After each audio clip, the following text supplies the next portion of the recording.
जय श्री माता जी।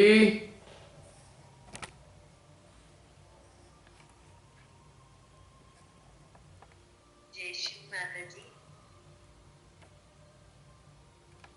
पहुंच गई आवाज मेरी?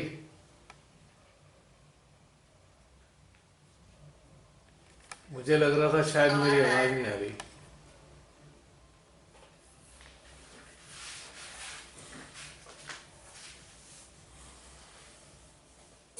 कैसे रहे आप सबके अनुभव?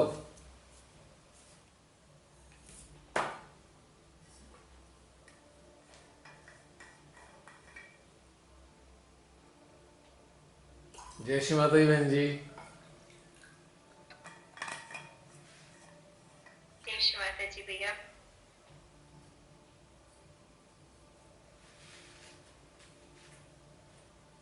भैया आज मेरा ध्यान रियली बहुत ब्लेस्ड फील कर रही हूँ। लास्ट टाइम से अब बहुत ही इतने अच्छे आज अनुभव हुए कि मतलब हृदय गदगद होगा। हम्म। भैया अभी आप ओम ही बोल रहे थे ना, तो मेरे को ऐसे लगा जैसे मेरी चेतना इस संसार को देखते हुए संसार से ऊपर की ओर जा रही है। बिल्कुल ऐसे फीलिंग थी जैसे जी। हम दिवाली के दिनों में वो उड़ाते हैं ना, कागज का बना हुआ दीपक रखकर, यहाँ डोला बोलते हैं। अच्छा। ऐसे लग रहा था, बिल्कुल उसकी तरह मेरी चेतना बहुत ऊपर ऊपर जा रही है और इस संसार को देख देख रही है आनंद से, पर जा रही है इस संसार से परे। और उसके बाद यह बहुत ही इतनी ज्यादा आज ऊर्जा फील हुई। सबसे पहले तो हंसा चक्र में इतनी महसूस होने के साथ साथ मैं देख पा रही थी इसको। ये मेरा जीवन का पहला अनुभव है, आज तक मैंने ऐसा महसूस नहीं किया। मतलब इतनी मात्रा में इतनी चौड़ी जैसे पाइप होती है ना, इस तरह से फील हो रहा था कि यहाँ से ये संसार को जा रही है।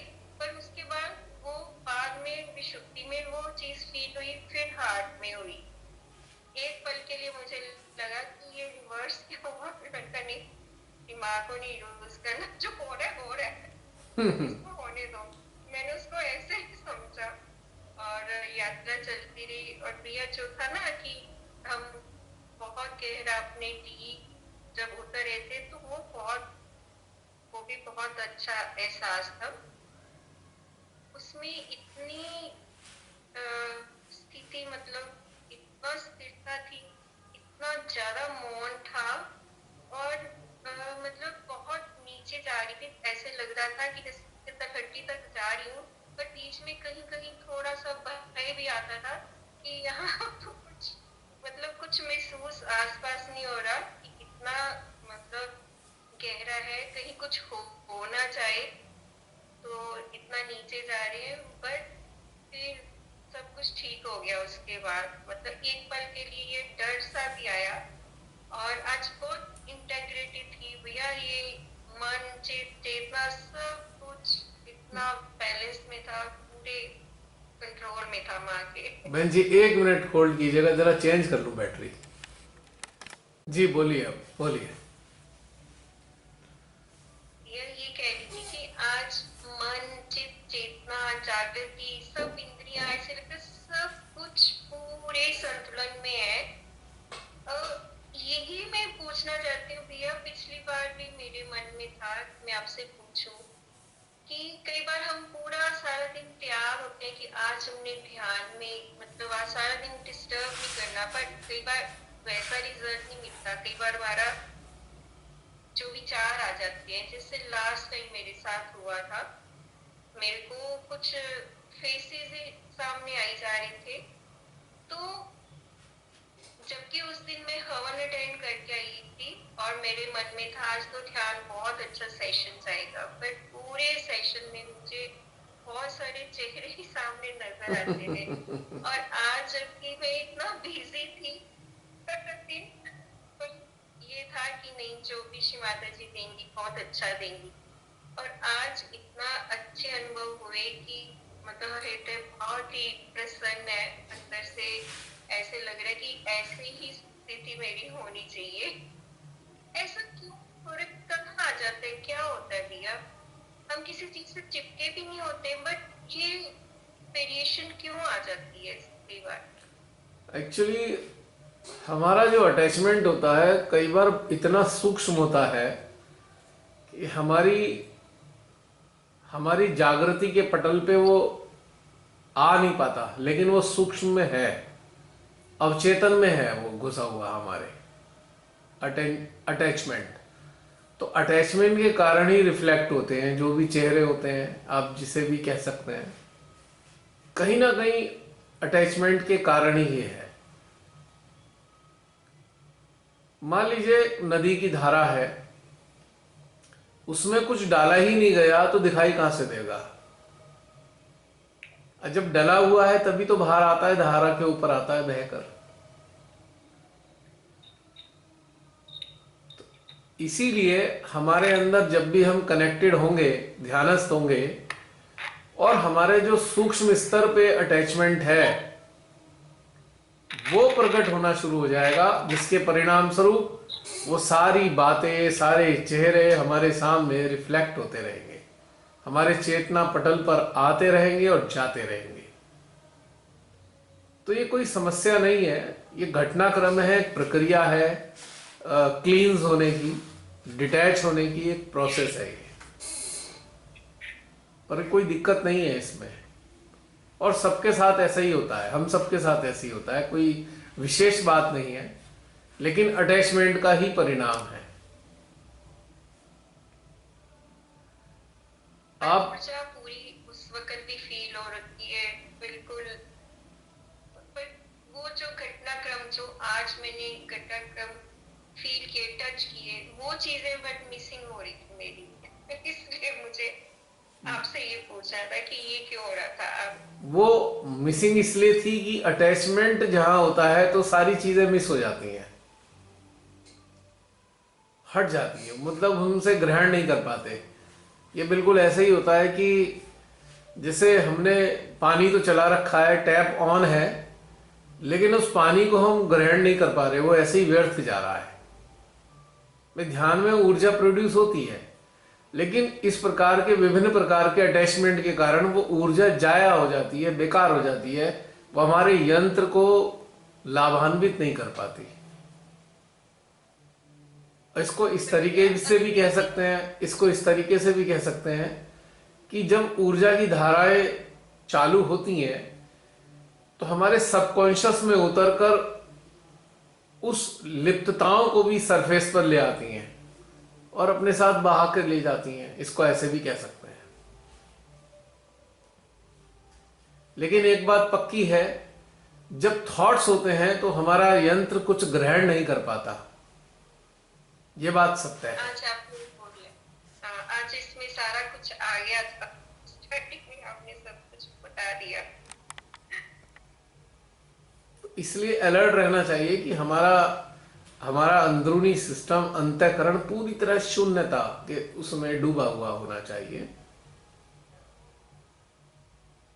अब जैसे कि इसको ऐसे समझना चाहिए, जैसे कि हमें ऑफिस जाना है, हमारे ऑफिस जाने का टाइम 10 बजे है और हम 5 बजे या 6 बजे या 7 बजे ध्यानस्थ होते हैं। अब ध्यानस्थ होते ही हमें आज के काम हमारे चित्त में आने शुरू हो जाते हैं कि आज हमें ये काम करना है, यहाँ जाना है, वहां जाना है, ठीक है। अब ध्यान के समय ये सारी चीजें आ रही हैं, क्यों आ रही हैं? क्योंकि हमने एक दिन पहले ये प्रोग्राम अपने फिक्स कर रखे हैं कि हम यहां जाएंगे, वहां जाएंगे, यानी कि हमारे सबकॉन्शियस में ये चले गए सारे प्रोग्राम, और जैसे ही ध्यान के लिए बैठे ये आने शुरू हो गए। तो इससे क्या हो रहा है कि हमें एक समाधान लाना होगा। समाधान क्या लाना होगा? अरे हम जाएंगे तो 10 बजे, ऑफिस जाने के बाद इसके बारे में सोचेंगे, अभी हमें नहीं सोचना, अभी तो हम ध्यानस्थ हैं। तो इस प्रकार से काउंसलिंग देनी होगी अपने आप को कि नहीं, नॉट नाउ, नॉट नाउ, अभी नहीं, अभी हमें ध्यानस्थ होना है, अभी हमें मां का प्रसाद पाना है, अभी इन विचारों को हम एंटरटेन नहीं करेंगे, इन चेहरों को भी एंटरटेन नहीं करेंगे, हम कुछ नहीं सोचेंगे, ये अपने आप को एक समाधान देते हुए हमें ध्यान में उतरना है। अब जाना तो हमें 10 बजे है और 10 बजे के बाद हमें काम देखना है, पर हम 5 बजे या 6 बजे या 7 बजे ही काम के बारे में सोचने लग गए, तो कहीं ना कहीं हम अपने कामों से ज्यादा अटैच हो गए हैं। हमने जो योजना बनाई एक ब्लूप्रिंट की तरह नहीं थी, बल्कि हम उसमें लिप्त हो गए उन कामों में, इसलिए हमें वो विचार आए जा रहे हैं। यदि हम एक खाका खींचकर बंद करके रख देते हैं कि 10 बजे के बाद हम इसे खोलेंगे, तो विचार नहीं आते। तो इसी प्रकार से अपने जीवन में हम बहुत सारी बातों का विचार करते हैं और उनको खाका खींचने की जगह उन विचारों में लिप्त हो जाते हैं। लिप्त होने के कारण वो हमारी अवचेतन की स्मृतियों का अंग प्रत्यंग बन जाते हैं, और जब हम ध्यानस्थ होते हैं तो ये अवचेतन से निकल निकल कर हमारे चेतना पटल पर आना प्रारंभ हो जाते हैं और हमारे ध्यान के काल को व्यर्थ कर देते हैं।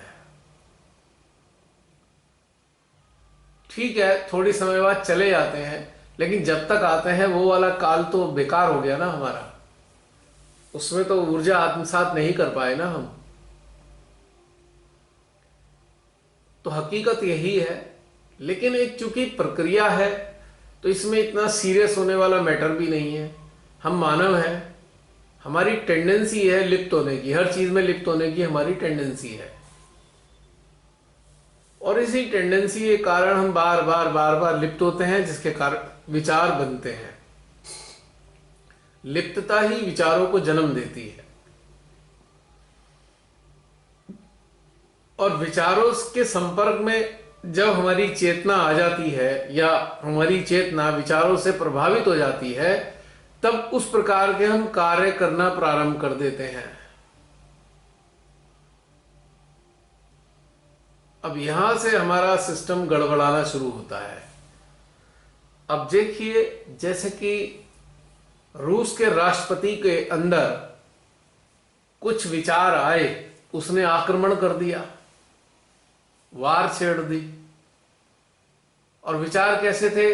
अति महत्वाकांक्षा के और लोभ के, कि अपने राज्य का प्रसार करूं मैं, और जबरदस्ती वार छेड़ दी। तो ये विचारों के कारण हुआ ना।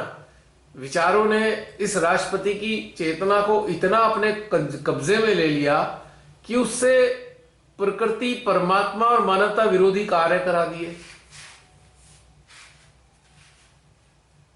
तो मानव की चेतना जब ग्रिप में आ जाती है विचारों के, तो वैसा ही कार्य वो करने लगता है, और इससे कार्य परिणाम और जो कार्मिक घटनाक्रम तैयार हो जाते हैं। फिर उनके हिसाब से परिणाम आते हैं, और ये बड़े वृहद स्तर पे लगातार हर मानव के साथ ये सिलसिला चलता ही रहता है, चलता ही रहता है, चलता ही रहता है। और इसके परिणाम स्वरूप जीवन चक्र और मरण चक्र वो भी चलता रहता है। तो इस चीज को शांत भाव से साक्षी भाव में लेकर अपने कर्तव्यों के प्रति जागरूक रहना चाहिए कि हम एक प्रकाशित चेतनाएं हैं, जागृति नहीं प्रकाशित भी है। तो उस प्रकाश को फैलाना है, कर्तव्य भी पालन करना है। अब देखिए, हमने जो अभी चित्त से कार्य किया, इसमें हमारा कर्म और कर्तव्य दोनों सुनिश्चित था। कर्म भी शामिल है और कर्तव्य भी शामिल है। जागृत चेतनाओं का या प्रकाशित चेतनाओं का कर्म क्या है?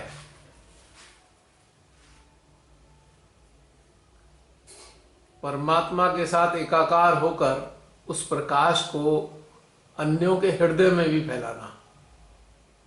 और कर्तव्य क्या है? जो मानवता के विरोधी कार्य हो रहे हैं उन्हें रोकने के लिए कार्य करना।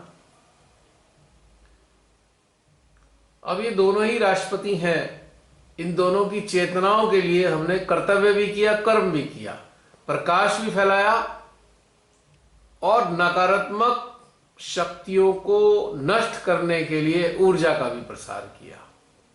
दोनों काम एक साथ चले।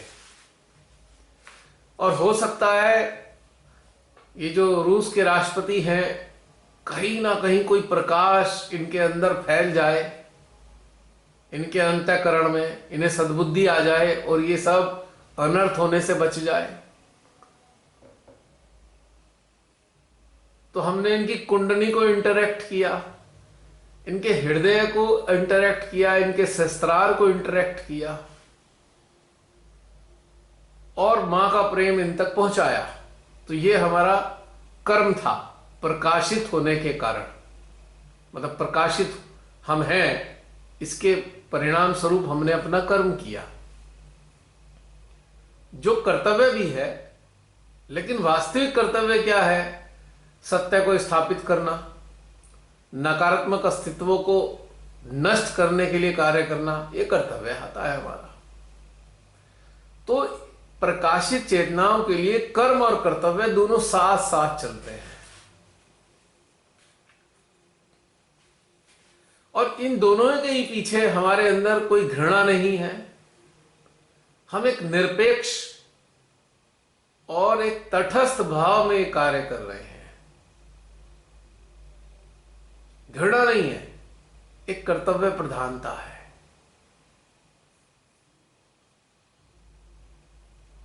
क्योंकि राक्षसी कार्यों से घृणा होनी चाहिए। जीवात्माएं जो मानवीय शरीर में मौजूद हैं, उनसे कैसी घृणा?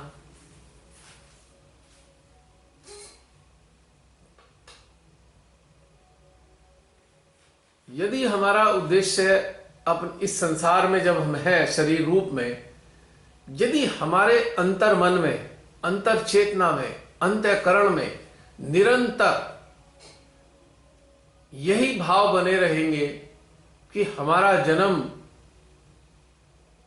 मानव कल्याण के लिए, मानव उत्थान के लिए, मानव उत्क्रांति के लिए हुआ है, तो निश्चित रूप से संसार के विचार हमें नहीं आएंगे। पक्के तौर से बता रहा हूं, कोई विचार नहीं आते संसार के।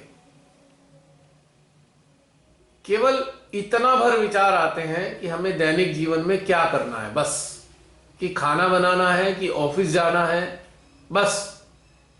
किसी व्यक्ति विशेष को लेकर कोई विचार नहीं आते। यकीन जानिए, जब हृदय प्रकाशित हो जाता है तो किसी प्रकार के व्यक्ति विशेष से संबंधित कोई विचार नहीं आते, खाली रहता है हृदय। लेकिन जो प्रेरणाएं आती हैं विचारों का रूप धर धर के, उसके अंदर केवल और केवल मानव कल्याण, विश्व कल्याण के अलावा और कुछ होता ही नहीं है। तो यानी कि जब तक हमारा हृदय इन प्रेरणाओं से आच्छादित नहीं होगा, तब तक मन से विचार आते ही रहेंगे और हमारे ध्यान को डिस्टर्ब करते रहेंगे। तो अब करा क्या जाए? बहुत सरल चीज है। हमारे को अपने हृदय में नई चीजों को भरना होगा, पूरे हृदय के साथ में, कि मां हम तो आपकी संतान है। जो आप कार्य करके गए हैं, उस कार्य को आगे बढ़ाना हमारा परम कर्तव्य है, प्रथम कार्य है। और उस कार्य में दोनों चीज हैं, प्रकाशित करना और असत्य को समाप्त करना। तो उसके अलावा तीसरी कोई चीज सूझती ही नहीं, कुछ आता ही नहीं वास्तव में। सुबह उठने से लेकर रात तक सिवाय इसके आपके अंदर कुछ चलेगा ही नहीं। तो फिर संसारिक विचारों का स्थान ही क्या रह गया? अब भूख लगी है तो खाना खाना है, तो बस इतना सा ही विचार आएगा कि चलो खाना बना लेते हैं बस, और खा लेते हैं, इसके अलावा कोई विचार ही नहीं।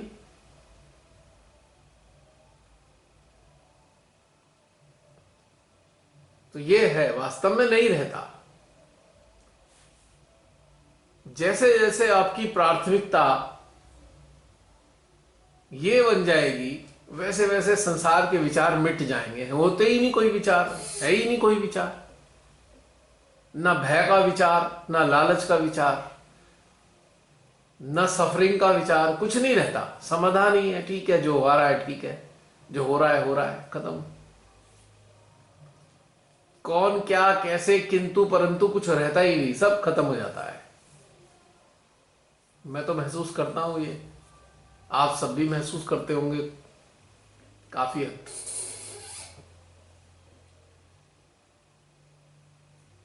जब इस संसार में जन्म लेने का ही विचार नहीं रहता तो फिर बाकी विचार क्या रहेंगे?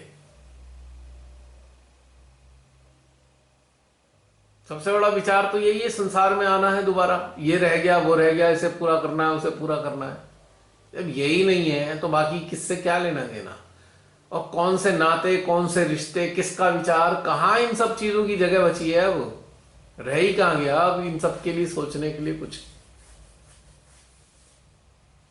और समय भी नहीं है बर्बाद करने के लिए इन सब बातों के लिए। अब तो हाई टाइम है, विश्व युद्ध के कगार पर खड़ा है विश्व। कहां इधर उधर की बातें सोचने का है? अब आप सुन ही रहे होंगे, कुछ मूर्खों ने इतनी जोर जोर से चला रखा है डीजे सेट। ये महामूर्खों को कुछ पता ही नहीं है कि हो क्या रहा है दुनिया में, और क्यों डिस्टर्ब कर रहे हैं हम दूसरों को। इन लोगों को, मूर्खों को कुछ पता नहीं है। ये एक सेल्फिश सोच होती है कि हम अपना मजा लिए जाएं, दूसरों को चाहे कितना ही कष्ट हो। भाई ठीक है, तुम्हें शोर बजाना है तो इतना इतना मत बजाओ जोर से कि आधा किलोमीटर से भी ज्यादा, 1 किलोमीटर तक धमाके की आवाज आने लगे। हाईएस्ट जो हाईएस्ट पिच के जो ये डीजे सेट्स हैं वो मंगाते हैं। यानी कि एक जैसे एक नशा होता है ना, नशा, जैसे सुबह से उठ के ही कोई दारू पी ले और रात तक दारू में रहे, तो आज का मानव अपने आप से इतना डरता है कि अपना सामना ही नहीं करना चाहता, अपने को किसी ना किसी नशे में डुबोए रखता है कि उसे जागरूकता नाम की चीज आ ही ना जाए। क्योंकि जैसे ही जागेगा डर जाएगा अपने हरकतों को देख के। तो अपने से दूर जाने का सबसे बढ़िया तरीका है कि डूबे ही रहो किसी ना किसी मूर्खता के अंदर। और फिर जब अनर्थ होता है तो फिर रोते हैं, हाय ये क्या हो गया हमारे जीवन में, और कीमती समय कर दिया बर्बाद। अरे अपना मजा ले रहे हो तो लो भाई, दूसरों को क्यों डिस्टर्ब कर रहे हो? अब देखो 11:30 बज रहे हैं और इतनी जोर जोर से धमाके की आवाज के साथ डीजे चल रहा है, तो क्या सोच है आखिर इसके पीछे? मतलब मानसिक विकृति है या नहीं? एक मानसिक विकृति है ये कि हम अपना मजा लें और दूसरों को हम तंग करें। सैडिस्टिक अप्रोच है। जैसे तानाशाह होते हैं ना, ये सैडिस्ट होते हैं, मानसिक रूप से विकृत होते हैं। इन्हें अपनी महत्वाकांक्षाओं को पूरा करने के लिए कुछ भी करेंगे, चाहे किसी को मारना ही क्यों ना पड़े, हत्याएं क्यों ना करनी पड़े। इसी प्रकार से आज के मानव की सोच है, और इस तरीके से ये शोर मचाना भी इसी का एक हिस्सा है।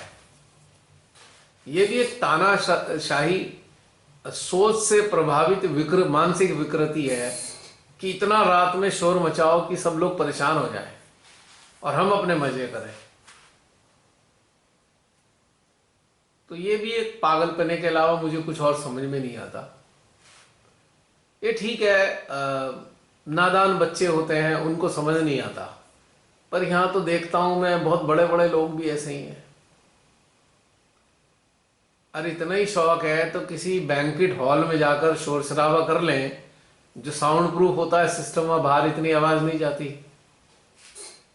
पर एक बीमारी है अहंकार दिखाने की कि देखो कितना महान कार्य कर रहे हैं। तो ऐसे पागलपने मैं देखता हूं, मुझे बड़ा, इसीलिए मानव का विनाश होना सुनिश्चित है, इन्हीं बातों के लिए कि छोटी छोटी चीजें लगती हैं ये, पर ये बहुत बड़ी बड़ी चीजें हैं। और आज जो इतनी स्थितियां होती हैं, बड़े बड़े विनाश होते हैं, उनके कारण यही हैं जो इकट्ठे हो जाते हैं। एक समय आ जाता है ये सारे कारण इतने सारे इकट्ठे हो जाते हैं कि फिर विनाश की प्रक्रिया शुरू हो जाती है। क्योंकि अहंकार प्रदर्शन इंसान को गर्त में ही ले जाता है और कहीं नहीं रहता। इंसान नष्ट हो जाता है वो एक ना एक दिन। तो ये सारी चीजें हैं बहन, बहुत बारीक हैं चीजें, महीन हैं समझने के लिए। मैं देखता हूं 20-25 साल पहले, 30 साल पहले की मुझे याद है, लोग इतने पागलपने में नहीं थे, तंग नहीं करते थे किसी को, आस पड़ोस में ज्यादा परेशान नहीं करते थे। अब तो पैसे का, धन का इतना अहंकार है कि तंग करना सबसे बड़ा कर्तव्य हो गया है इन ऐसे लोगों का, कि भाई हमारे पास बहुत धन है, हम ऐसा करेंगे वैसा करेंगे, ये करेंगे वो करेंगे, और उसका पूरा प्रदर्शन करेंगे और सबको तंग करेंगे। ये हर तरीके से दिखाई दे रहा है। खाली इसका तो छोटा सा उदाहरण दे रहा हूं मैं, बाकी हर तरफ आप देखिए, बारात आएंगी तो आधा घंटे तक इतने जोर जोर से पटाखे चलते रहेंगे, इतने पटाखे चलेंगे कि आदमी का बैठना भारी हो जाएगा कहीं भी। उसकी आवाज 2-2 किलोमीटर तक सुनाई देती है। भाई कौन सा महान कार्य कर रहे हो आप इतना शोर शराबा करके? सड़क घेर लेंगे, रास्ते में जाने की जगह नहीं होगी, पूरा ट्रैफिक जाम होगा, कोई मरा बेचारा एम्बुलेंस है वो भी परेशान हो रहे हैं। ऐसे नालायक टाइप के लोग हो गए हैं सब जगह। हमारे यहां जैसे हैं विदेश में भी होते होंगे कहीं ना कहीं। और इन्हीं महानुभावों के कारण ही विपदाएं आती हैं देशों पर। जब ये मूर्खताएं इकट्ठी हो जाती हैं, बहुत ज्यादा इकट्ठी हो जाती हैं, तब ऐसी ऐसी विपदाएं आनी शुरू होती हैं जिसमें निर्दोष लोग भी मारे जाते हैं या परेशान होते हैं या तकलीफें होती है उनको।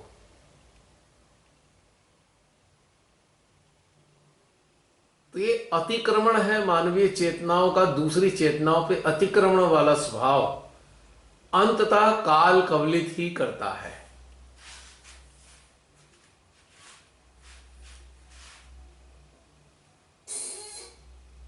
ये वाली चेतना का ह्रास हो गया है, मानवीय चेतना के अंदर संवेदनाओं का ह्रास होता जा रहा है मानवता के प्रति, और एक राक्षसी प्रवृत्तियां, शैतानी प्रवृत्तियां उनका स्थान लेती जा रही हैं, और जो अनेकों रूपों में दिखाई देता है, अनेकों रूपों में दिखाई देता है समाज के अंदर। पीड़ा होती है देखकर जब मानवता की हानि होती है, पर साथ में अंदर एक चिंतन भी आता है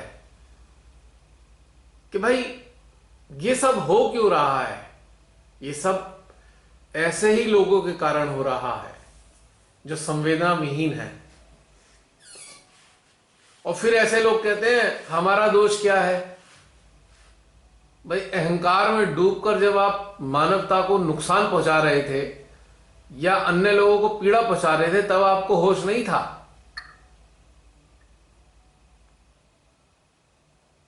तो इस प्रकार से चीजें समझते नहीं लोग कि ये छोटी छोटी चीजें ही हमारे ऊपर आती हैं वापस आफतें बनकर। परमात्मा ने इतनी सुंदर धरती का निर्माण किया, मानवीय जीवात्माओं को मानव शरीर दिया, एक आनंद के साथ, सुकून के साथ रहने के लिए।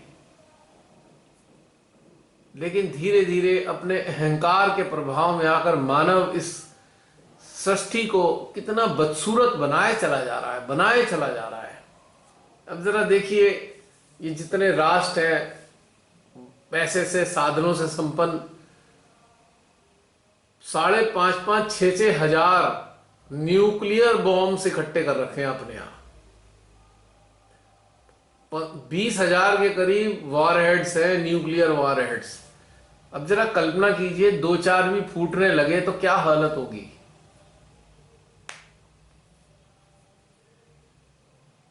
अभी पैशाचिक प्रवृत्तियों का प्रदर्शन तो अभी देखिए ना, 2 दिन पहले रशिया ने यूक्रेन पर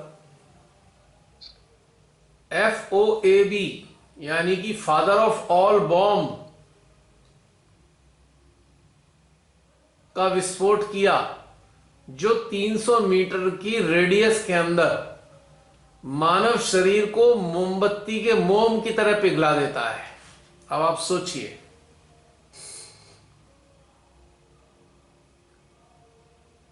अभी ये न्यूक्लियर बॉम्ब नहीं है, साधारण है, इससे हल्का बॉम्ब है, लेकिन कितना खतरनाक है कि मानव के शरीर मोमबत्ती की तरह पिघल जाए। अब इसके पीछे क्या मानसिकता है? और रूस के राष्ट्रपति इसको राष्ट्रवाद कहते हैं कि अपने राष्ट्र के लिए हम कर रहे हैं ऐसा। ये कौन सा राष्ट्रवाद है भाई?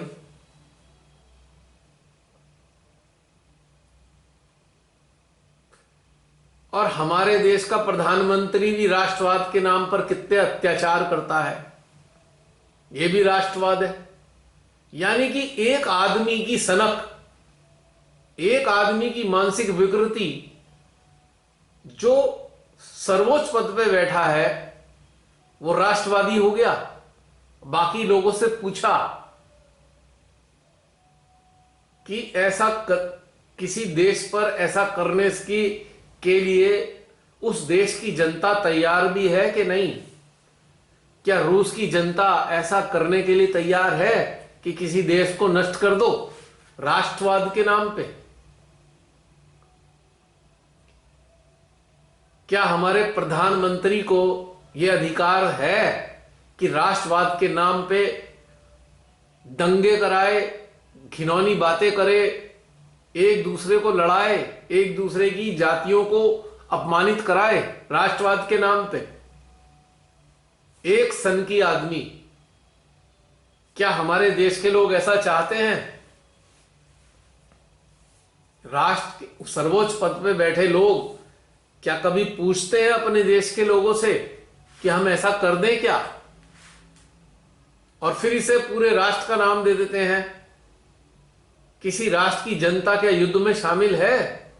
अटैक करने में शामिल होना चाहती है? नहीं चाहती, जहां तक मैं समझता हूं।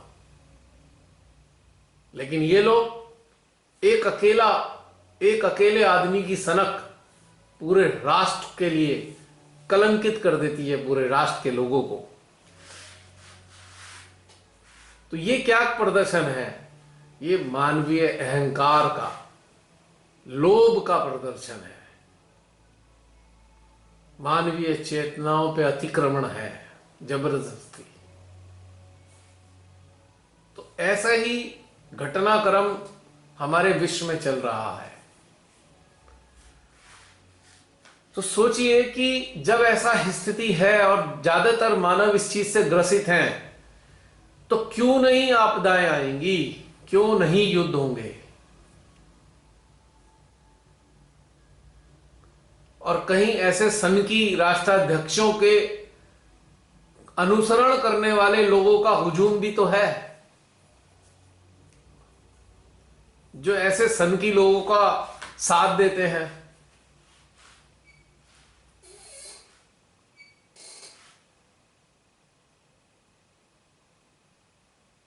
भाई, सर्वोच्च स्थिति पर बैठना है एक आदमी को, क्या पूरे देश की जनता को?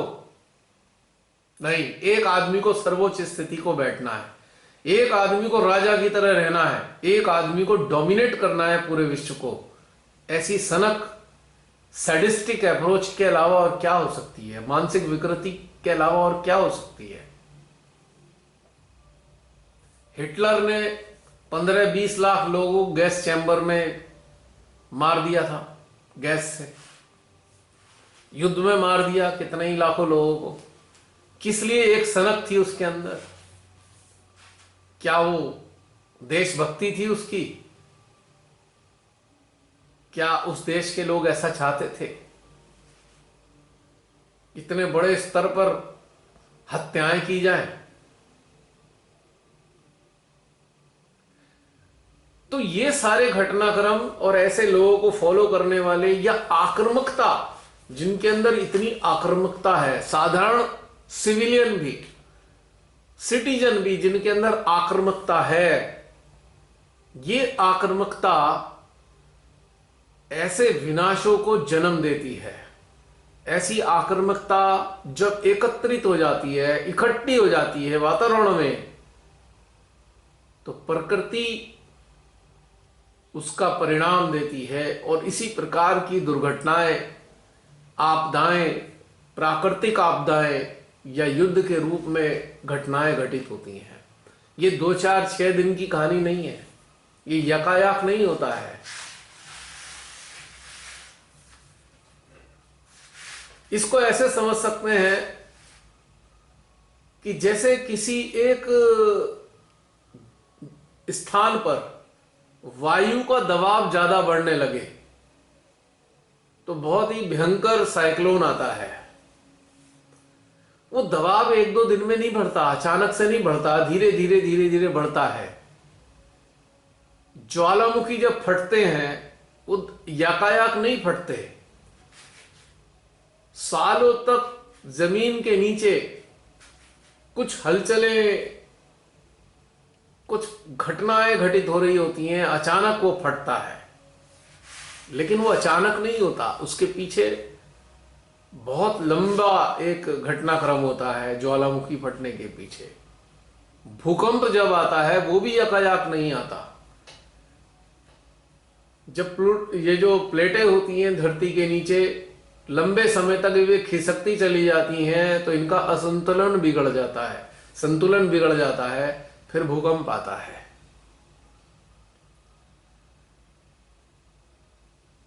जब मानव जल के अंदर इतना पॉल्यूशन करना शुरू कर देता है, इतना पॉल्यूशन करने लगता है, तो उस दिन फ्लड आता है।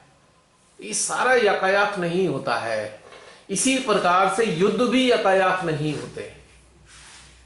मानवीय विकृत मानसिकता का, उनके संवेगों का समूह बन जाता है, समूह, और तब युद्ध को आकर्षित करता है।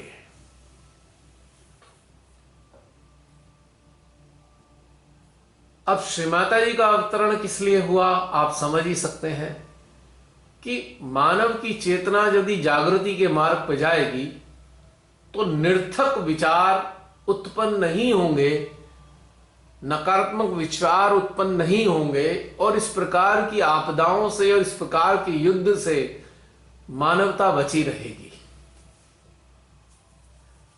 दूरगामी उद्देश्य रहा है श्री माता जी का, और यह भी यकायक नहीं होता कि अचानक से विश्व एकदम शांति और आनंददायी उपवन में परिवर्तित हो जाए। इस उपवन में परिवर्तित होने से पहले बहुत विनाश होना तय है। किन का विनाश? जो ऐसी मानसिकता से युक्त मानव है जो प्रत्यक्ष में दिखाई नहीं देते, लेकिन अंदर अंदर विभिन्न प्रकार की, इस प्रकार की मानसिकताओं का समूह एकत्रित होता चला जाता है, होता चला जाता है, होता चला जाता है, और जब वो इक्विलिब्रियम डिस्टर्ब होता है तो फिर इस प्रकार के ही घटनाक्रम घटित होते हैं।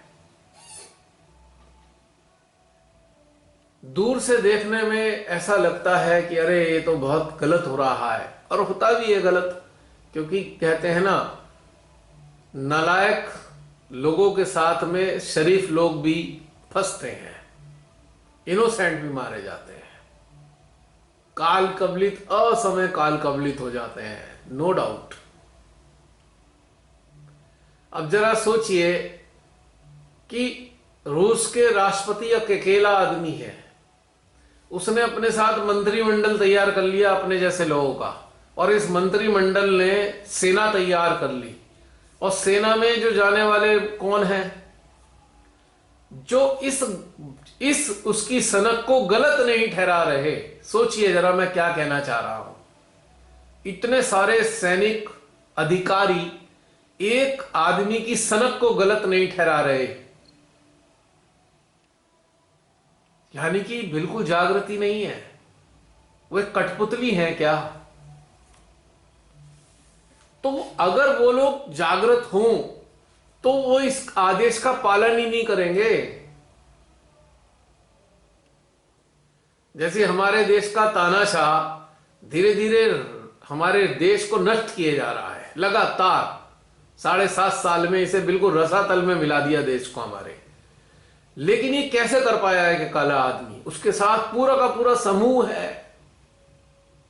तो बहन समझ लीजिए, हमारे देश पे भी आपदाएं आएंगी, ऐसे ही लोगों के कारण आएंगी, क्योंकि ऐसे लोग आपदाओं को आकर्षित कर रहे हैं, प्रकृति विरोधी कार्य कर रहे हैं, परमात्मा विरोधी कर रहे हैं, मानवता विरोधी कर रहे हैं। हमारे सामने तो एक आदमी है, पर इनको सहयोग करने वाले कितने करोड़ लोग होंगे, जरा कल्पना कीजिए। फिर ऐसे लोगों के एकत्रित होने के कारण आपदाओं और विनाश को आकर्षित करेंगे ये सारे लोग, और हमारे देश पे भी विपदाएं आएंगी। तो ये सारी चीजें होती हैं। जब ये सारी चीज समूह में एकत्रित होती चली जाती हैं, एक स्तर के बाद संतुलन बिगड़ता है। परमात्मा ने प्रकृति और नवग्रह और 5 तत्वों के जरिए इस धरा पर एक संतुलन स्थापित करने के लिए इन्हें नियुक्त किया है। प्रकृति 9 के 9 ग्रह और 5 तत्वों को नियुक्त किया है मानवता के संरक्षण के लिए, मानवता को बनाए रखने के लिए। लेकिन कुछ अहंकारी और मानसिक रूप से विकृत लोगों का समूह इन ग्रहों को, इन 5 तत्वों को, प्रकृति को कुपित कर देता है, क्रोधित कर देता है, और फिर वो शुरू होता है संहार, विनाश कार्य। इसके लिए मानव ही दोषी है, ऐसे मानवों का समूह ही दोषी है।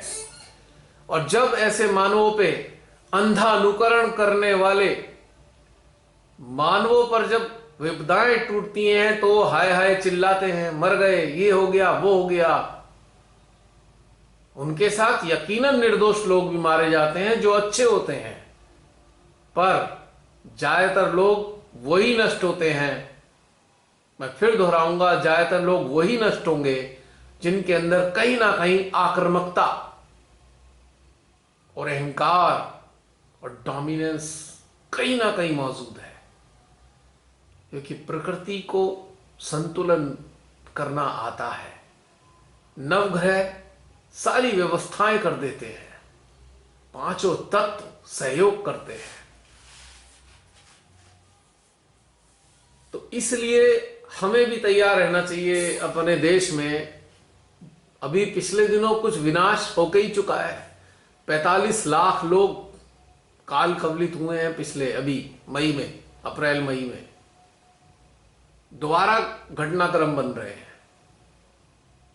अब अगर हम ये समझ चुके हैं और हमारी अंतर चेतना जागृति के रास्ते पर अग्रसर है, तो हमको तो शांत होकर तटस्थ हो जाना चाहिए। ठीक है भाई, अब तुम जानो जो है, हम तो अपना कर्तव्य मानवता के लिए पूरा कर ही लेंगे। क्योंकि हम व्यक्तिगत स्तर पे हम किसी को पिन पॉइंट नहीं कर सकते कि तू नकारात्मक है, तू सही है। हम तो क्या करेंगे, हमारे पास प्रकाश है, हम प्रकाश का प्रसारण करेंगे। हमारे पास मां की दी हुई ऊर्जा है नकारात्मकताओं के लिए, जो हमारे संज्ञान में नकारात्मकताएं आएंगी, असत्य आएगा, उसके खिलाफ हम इस ऊर्जाओं का इस्तेमाल करेंगे। और जो हमारे संज्ञान में चेतनाएं आएंगी, जीवात्माएं आएंगी, उनको प्रकाशित करेंगे। बस यही है हमारा काम। कर्म भी यही और कर्तव्य भी यही। तो अगर हम सरल भाषा में कहें, प्रकाशित करना कर्म है और असत्य के खिलाफ युद्ध करना कर्तव्य है। बस इस चीज को समझा जा सकता है। और मैं समझ सकता हूं कि अब इतनी सारी बातें अभी जो आई हैं, पूरा घटनाक्रम समझ में आ ही रहा होगा आप सब लोगों को। 1 मिनट जरा बैटरी और चेंज कर दूं मैं। और हमारे लिए सबसे आसान और सबसे सुलभ कार्य क्या है?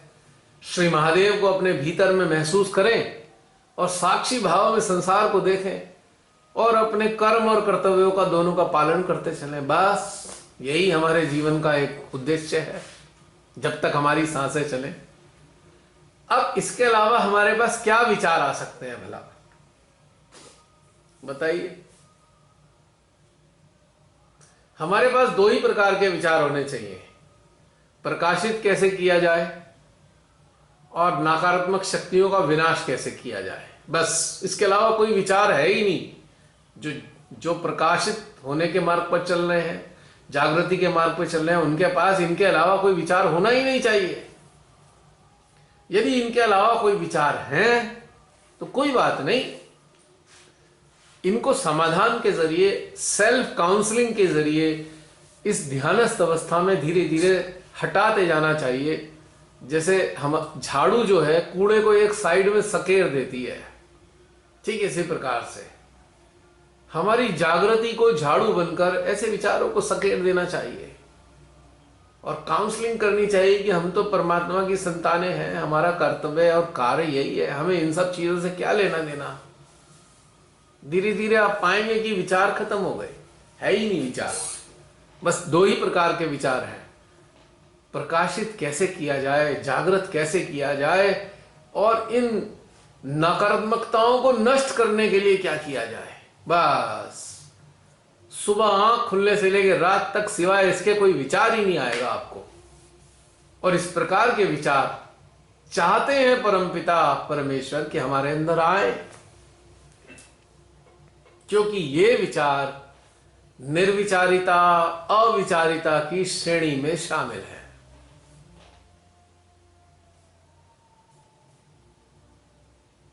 जो विचारिकता है एक्चुअली उसका संबंध केवल हमारे संसार से है, हमारी दुनिया से, रचना से नहीं है।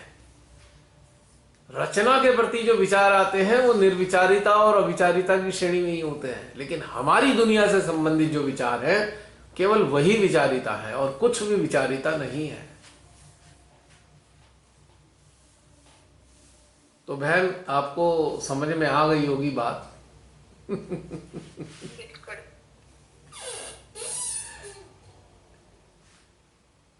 क्यों बहन, है ना ठीक बात। और भोजन का विचार करना, क्योंकि भोजन एक हमारी आवश्यकता है, उसका विचार करना भी विचारिता की श्रेणी में नहीं आता, क्योंकि वो तो हमारे शरीर को चलाने का है, एक हिस्सा है। अगर हम सब्जी और रोटी बनाने की सोचते हैं, कितनी देर के लिए सोचते हैं? 10 मिनट के लिए हार्डली। पूरे दिन तो नहीं सोचते रहते कि भाई अच्छा दोपहर हो गई है, अच्छा अब ये वाली चीज बना लेते हैं। 15 मिनट सोच लेंगे ज्यादा, फिर निर्णय हो जाएगा तो फिर अपना बनाना शुरू कर देंगे। जब बनाना शुरू कर देंगे तो वो विचार खत्म हो जाएगा। तो ये भी विचारों की श्रेणी में नहीं आता। जो हमारी आवश्यकताएं हैं उनके विचारों की श्रेणी में नहीं आते। कहने को तो विचार है पर वो विचार है ही नहीं, आवश्यकताएं हैं। तो विचारिता में क्या रह गया? हमारे संसार से संबंधित चीजें, वही विचार है। ना भोजन विचार की श्रेणी में आता, ना नकारात्मकताओं को नष्ट करने के जो हमारे अंदर तरीके पैदा होते हैं विचारों के रूप में, वो भी नहीं आते।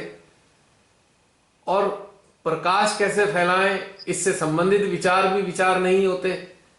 परमात्मा के, देवी देवताओं के जो हम स्मरण करते हैं वो भी विचार नहीं होते, वो भी विचारिता की श्रेणी में नहीं आते।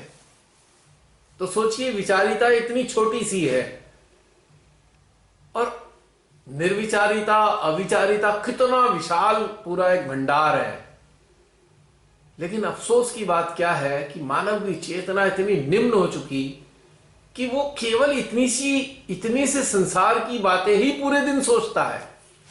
जो इतना अथाह सागर भगवान ने हमें दिया है सुंदर सुंदर विचारों का, उधर जाता ही नहीं है। यह दुर्भाग्य की बात है और अफसोस की बात है।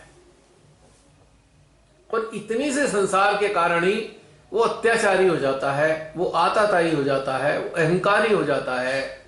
सोचिए कितने अफसोस की बात है कि मानवीय चेतना को कितना विशालतम बनाने के लिए परमात्मा ने व्यवस्थाएं कर रखी हैं,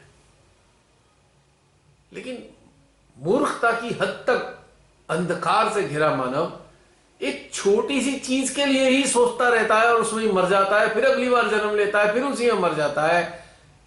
मतलब अपनी दुनिया के अलावा कुछ सोचता ही नहीं मानव। अफसोस की बात देखिए। और ये कार्य कौन करते हैं? ऐसा ही कार्य अन्य जीव जंतु भी करते हैं, जो केवल भोजन की व्यवस्था के लिए ही करते हैं कार्य। लेकिन कम से कम वो भी ऐसे होते हैं, जब उनका पेट भर जाता है तो कम से कम अपने भोजन की बात सोचते नहीं है, वो तब आनंद लेते हैं वो। लेकिन मानव को देखिए, सुबह से लेकर रात तक मूर्खतापूर्ण विचारों में ही अपना समय बर्बाद कर देता है और दूसरे के लिए मुसीबतें खड़ी करता है। कभी तानाशाह बन जाता है, तो कभी हत्यारा बन जाता है, तो कभी परपीड़क बन जाता है। मतलब क्या कमाल है। अपने जीवन को कितनी बुरी तरीके से वो व्यर्थ करता है, कितना दुरुपयोग करता है अपने अनमोल जीवन का। ये बहुत अफसोसजनक है। सुबह से शाम तक केवल अपनी ही दुनिया के बारे में सोचना, तो समझ लीजिए श्री माता जी ने जो हमें दिया है उसका कितना बड़ा अपमान है। ये तो आम लोगों की बात है, लेकिन जो जागरूकता के रास्ते पे चल रहे हैं वो भी लगभग ऐसा ही कार्य कर रहे हैं, बहुत सारे लोग। तो कितना बड़ा अपमान है मां ने जो दिया है उनका। इन सांसारिक विचारों का हम समाधान कर सकते हैं, चिंतन के जरिए समेट सकते हैं, एक साइड कर सकते हैं उसको। कोई बहुत बड़ी बातें नहीं है। अगर हम इस इतने बड़े सुंदर सुंदर विचारों के संसार का भ्रमण करना शुरू करें, तो अपनी दुनिया के विचार तो आएंगे ही नहीं, निश्चित रूप से, पक्की बात है। जैसे कि यदि किसी को हर दिन 1,00,000 रुपए मिलने लगे तो 10-20 रुपए, 50-100 रुपए, 1000 रुपए की बात नहीं सोचता। तो हमें भी ये समझना चाहिए कि कितनी अनमोल चीजें श्री माता जी ने हमारे चारों तरफ रखी हैं, हमें उनके बारे में सोचना है। इतनी तुच्छ सी चीजों की, अपने छोटे से संसार के लिए क्या सोचना। ये तो वैसे ही ठीक हो जाएगा अपने आप ही। जब इन चीजों के अंदर हम रमे रहेंगे तो ये तो वैसे ही अपने आप ठीक हो जाएगा। खराब भी तो हम ही कर रहे हैं ना इस संसार को, उल्टा पलटा सोच साच के। कोई अन्य थोड़ी खराब कर रहा है हमारे संसार को, हम ही तो खराब कर रहे हैं। अब बहुत से लोग कहते हैं मेरे से बड़ी समस्या आ रही है, अब ये क्या करें। मैं कहा भाई खड़े हो जाओ, धक्का मारो, फेंको अपनी साइड की फालतू की चीजों को। नहीं नहीं नहीं, वो तो नहीं हो पाएगा। अब उसमें फिर कुछ हो नहीं सकता। जब वो नहीं हो सकता, अगर आप अपने जीवन के कीचड़ को फेंकने को तैयार नहीं, तो भाई कीचड़ में लिपटे ही रहोगे, इसका कोई सॉल्यूशन तो है नहीं। और जब फेंकने के लिए तैयार हो जाते हो तो अपने आप ही इस कीचड़ साफ हो जाता है। और जानबूझ के आदमी लिपटा रहता है कि नहीं नहीं नहीं नहीं नहीं, हमसे ये नहीं होगा, हमसे वो नहीं होगा, हमारे ये हमारे वो। तो भैया लिपटे रहो पूरी जिंदगी उसमें। कौन कह रहा है हटने के लिए?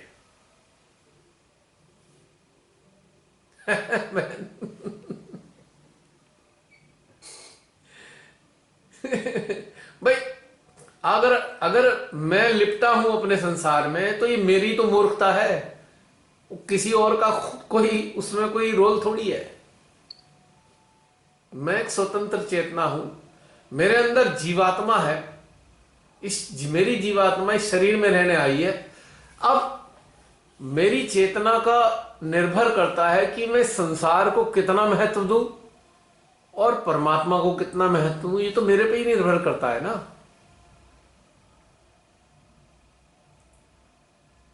अब हम ये लेमेंस एक्सक्यूज कर, नहीं नहीं नहीं, वो हमारे यूं और हमारे यूं।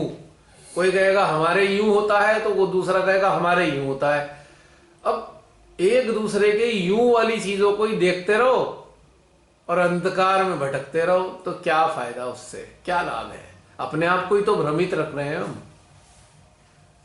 All are lame excuses.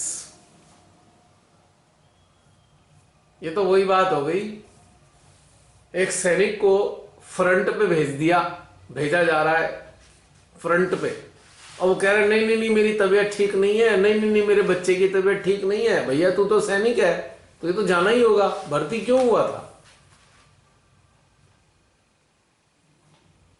तो इन चीजों का थोड़ा सा हटना तो पड़ेगा इन चीजों से। अब युद्ध आ गया है, सैनिक को तो इमीडिएटली जाना पड़ता है। पता लगा अभी अभी बहुत बड़ी दुर्घटना हो गई परिवार में, फिर भी उसे छोड़ के जाना पड़ेगा, क्योंकि he was destined to stand on the front. Border पे जाने के लिए बनाया गया है वो सैनिक, अब वो इन चीजों में पढ़ने के लिए है ही नहीं। तो ये समझना बहुत जरूरी है। जो जागरूक और प्रकाशित मानव हैं वो सैनिक जैसे ही हैं, वो तुच्छ चीजों में नहीं अटक सकते अपने इधर उधर की, अपने संसार की। वो तो कुछ और कार्य करने के लिए माँ ने तैयार किए हैं। इन तुच्छ चीजों से तो हटना ही होगा उन्हें हर हालत में। और वो माँ व्यवस्था कर देती है, ऐसा कोई त्याग व्याग करने की जरूरत नहीं पड़ती है। बस आपको त्याग करने के लिए तैयार रहना चाहिए। और मैंने देखा है जब आप सच्चे दिल से त्याग करने के लिए तैयार होते हैं तो ऐसी कोई आफत आती भी नहीं है, व्यवस्था कर देती है परमेश्वरी। लेकिन विश्वास नहीं है, क्योंकि वो अपने संसार में ऐसे गोंद की तरह चिपके हैं, तो विश्वास कहां से आएगा? विश्वास तो तभी आएगा ना जब उस चिपक से हटकर परमेश्वरी से चिपकेंगे। अरे चिपकना ही है तो परमेश्वरी से चिपके, जो आगे के हमारे आगे पीछे के सारे जन्मों का कल्याण कर दें हमारे। अब हम चिपके हैं छोटे से संसार से, जो जरा से काल के लिए, इतने से काल के लिए हमें मिला हुआ है, थोड़े से समय के लिए। उसमें ऐसे चिप हो जाते हैं, रात दिन उसी के विचार, उसी के विचार, उसी के विचार। तो इनको व्यवस्था करनी है इनकी, कुछ जैसे कूड़े की व्यवस्था करते हैं, तो विचारों की व्यवस्था ऐसी करनी है भाई। तब बड़े लाभ मिल सकेंगे हमें, और फिर हम आनंद लेंगे अविचारिता का, शून्यता का आनंद लेंगे। और उसमें झरझर झरझर ऊर्जा का झरना बहेगा, और उस झरने को संज्ञान में लेते हुए हम सशक्त होते चले जाते हैं। रात दिन सशक्त हो रहे हैं यदि इसको संज्ञान में ले रहे हैं तो बस यही कहना था बहन। विचारों के मैनेजमेंट के लिए।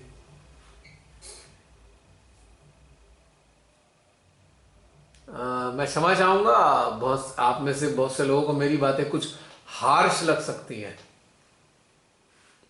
पर मेरे को तो सत्य बताना पड़ेगा ना। समय नहीं बचा ना बहन, अब टाइम नहीं बचा। अब विश्व ऐसी स्थिति में पहुंच गया है कि अब तो समझना ही पड़ेगा सत्य। कोई एक्सक्यूजेस नहीं काम करेंगे अब।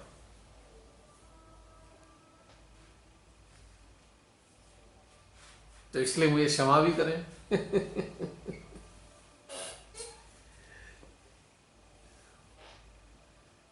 और जो 6 महीने बाद इस वीडियो को देख रहे हैं, इस वीडियो के साथ जुड़े हैं, आप लोग भी अच्छी तरह समझ लीजिए कि आप श्री माताजी के द्वारा कहां पर लाए गए हैं।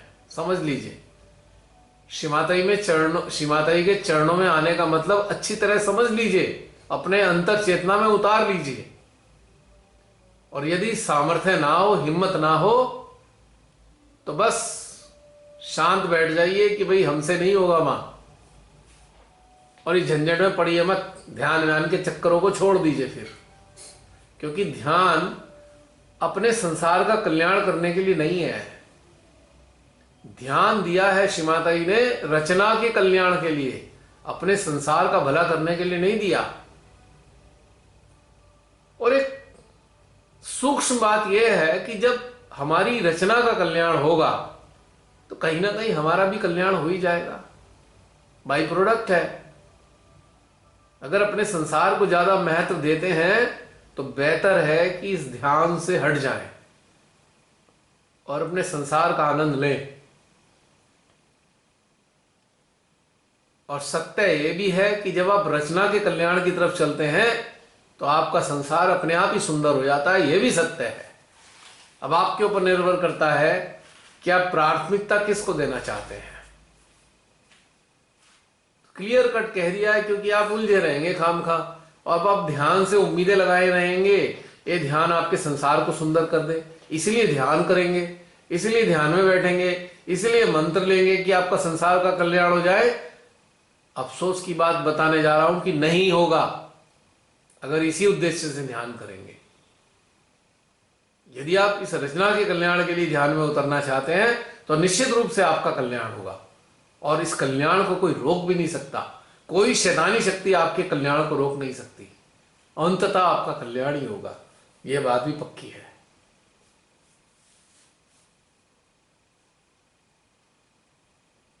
क्योंकि जब हम बीच में अटके रहते हैं ना, इधर के ना उधर के, तो हम खाम पिसते हैं, या तो इधर हो जाए या उधर हो जाए।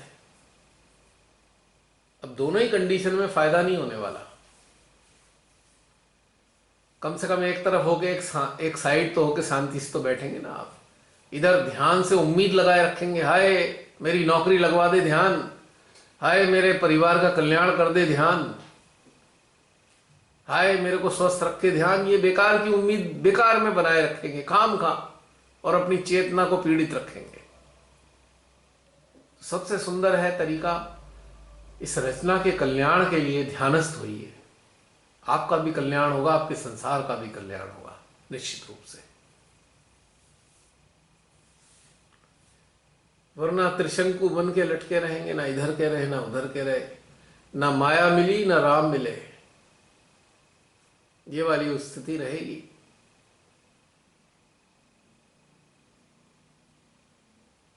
जैसे चमगादड़ होता है ना, वो उल्टा लटका होता है हमेशा, ना तो उसके बेचारे के पांव धरती पे आते और ना ही उसका सर सीधा होता, वो हवा में ही लटका रहता है हमेशा। उसकी गति ऐसी ही रहती है चमगादड़ की। और वैसे तो वो अपने तरीके का प्राणी है प्रकृति का, लेकिन मनुष्य ऐसे ही बन जाता है। भाई चमगादड़ उल्टा लटके तो लटके ठीक है, पर मनुष्य ऐसे उल्टा लटके तो क्या समझ में आएगा, कोई अच्छी बात है। मनुष्य का तो सर आसमान की तरफ होना चाहिए और पांव धरती पे होने चाहिए। अहो उल्टा गया, पांव आसमान की तरफ हो गए, धरती की तरफ सर हो गया, और वो भी हवा में।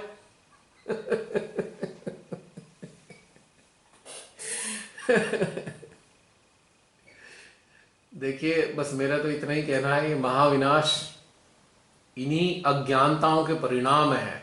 कहीं ना कहीं एकत्रित हो जाती हैं ये सारी चीजें। जैसे हमारे अंदर विचार होते हैं ना, ये विचार हमारे मस्तिष्क से प्रेषित होते हैं और एकत्रित होते रहते हैं। ये हमारे विचार मस्तिष्क से जो निकले हुए विचार है, ऐसे सभी मस्तिष्क वाले विचारों के साथ एकाकार हो जाते हैं। इन विचारों का समूह बन जाता है मस्तिष्क के। और आप जानते हैं मस्तिष्क के विचार जो है ना, वो शैतानों और राक्षसों को ही आमंत्रित करते हैं, और फिर विनाश प्रक्रिया प्रारंभ हो जाती है। प्रकृति चूंकि संतुलन स्थापित करती है तो विनाश शुरू हो जाता है। ये संतुलन व्यवस्था है विनाश वास्तव में, कि कहीं अगर विनाश होना शुरू हो गया है तो कहीं ना कहीं परमात्मा और प्रकृति के हिसाब से असंतुलन है। अब आप समझ लीजिए, तीन महादेव हैं, ब्रह्मा विष्णु महेश। ब्रह्मा जी रचनाकार हैं, विष्णु जी पालनहार हैं, और महादेव संहार करते हैं। किस लिए? संतुलन की स्थापना करने के लिए। रचना में संतुलन नहीं आ रहा है, रचना का संतुलन गड़बड़ा गया है, उसको ठीक करने के लिए संहार शुरू हो जाता है। और ये किस चीज से विनाश आकर्षित होता है? मानवीय मन के विचारों से, जो मस्तिष्क से प्रेषित होते हैं, इकट्ठे होते चले जाते हैं, इकट्ठे होते चले जाते हैं, इकट्ठे होते चले जाते हैं, और फिर विनाश को आकर्षित करते हैं।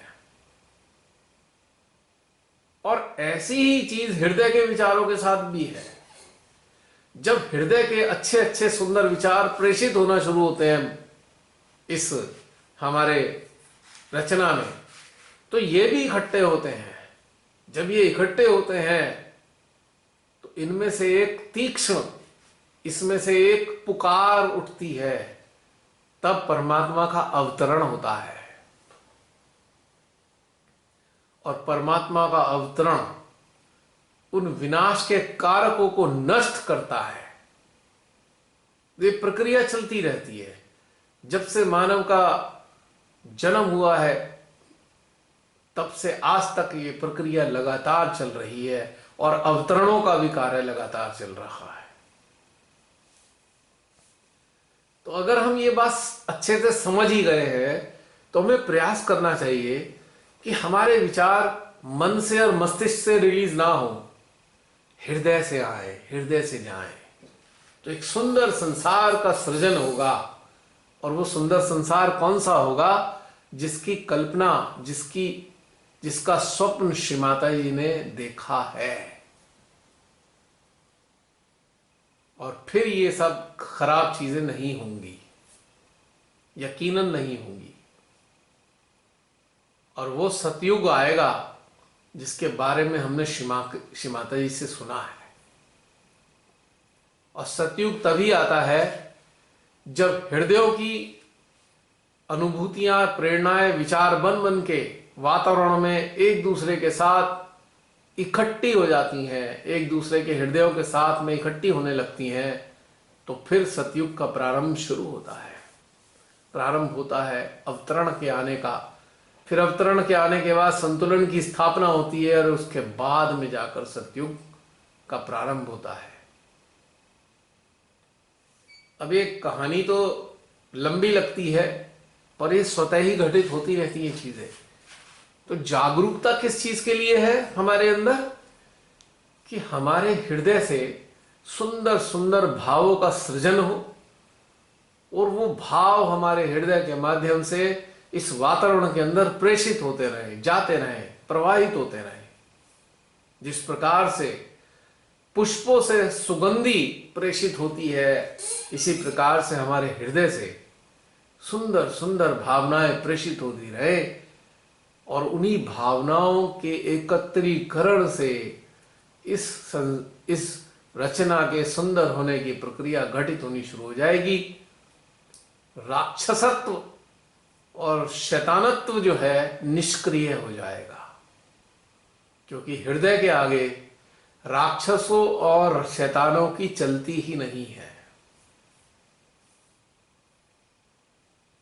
क्योंकि हृदय से जो ऊर्जा जाती है वो साक्षात जगदम्बा मां की ऊर्जा होती है,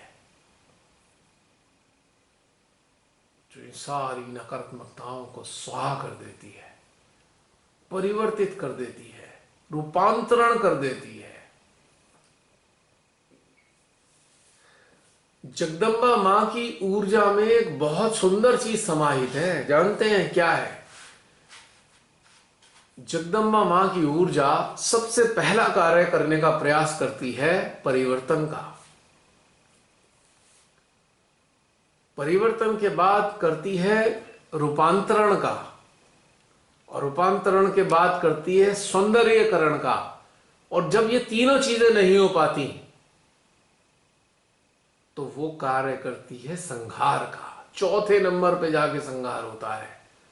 जब ये तीनों चीजें फेल हो गई हैं कि अब पता है कि यहां नहीं हो सकता परिवर्तन, तो फिर संहार होता है। तो ये बात समझनी है। तो हृदय का इस्तेमाल जितना करेंगे वातावरण बहुत सुंदर हो जाएगा, सुगंधित हो जाएगा, प्रेम, वात्सल्य, करुणा से भर जाएगा वातावरण। तब इस प्रकार की घटनाएं नहीं होंगी, और ये घटनाएं कभी भी नहीं हो पाएंगी। और ये कब होगा? जब कम से कम जागृति के मार्ग पे चलने वाले लोग ध्यानस्थ अवस्था में विचारों में नहीं गिरेंगे, या ऐसे प्रकाशित चेतनाओं के अंदर विचार नगण्य हो जाएंगे। विचार से मतलब संसार नगण्य हो जाएगा, तब ये घटनाक्रम घटेगा। तो समझता हूं मैं कि श्रीमाता जी ने ऐसी अपेक्षा हम सबसे जरूर की है कि हम हृदय से संचालित हों और एक सुंदर से संसार का निर्माण करें जो हृदय से संचालित हो, मन मस्तिष्क का इसमें कोई रोल ही ना हो। लोग कहते हैं मस्तिष्क के बिना कैसे होगा। आप हृदय पे आ जाओ, आप हैरान रह जाओगे कि सब कुछ हृदय से ही हो जाता है। मस्तिष्क तो इसके लिए कार्य करता है और मन तो इसमें समाहित होकर डूब के नष्ट हो जाता है। जब मन ही नहीं रहेगा और मस्तिष्क हृदय के अंडर में आ जाएगा तो फिर खराब कैसे होगा। तो यही बात है समझने की हम सबको। तो बहन ये कहना था, मेरे अंदर से प्रवाह आ रहा था, आप सबके सामने रख दिया।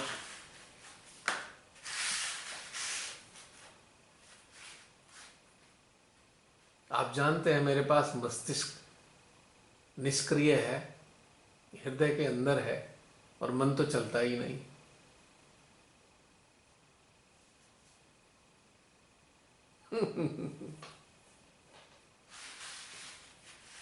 चलिए और बताइए, मेरी बहुत सारी बातें हो गई। कुछ अजीब सा घटनाक्रम होता है, आप लोगों के माध्यम से कोई चीज आती है तो उसके प्रति उत्तर में प्रवाह शुरू हो जाता है। मैं चाहूं ना चाहूं ये हो जाएगा शुरू, क्योंकि इसमें मेरा कोई रोल नहीं है।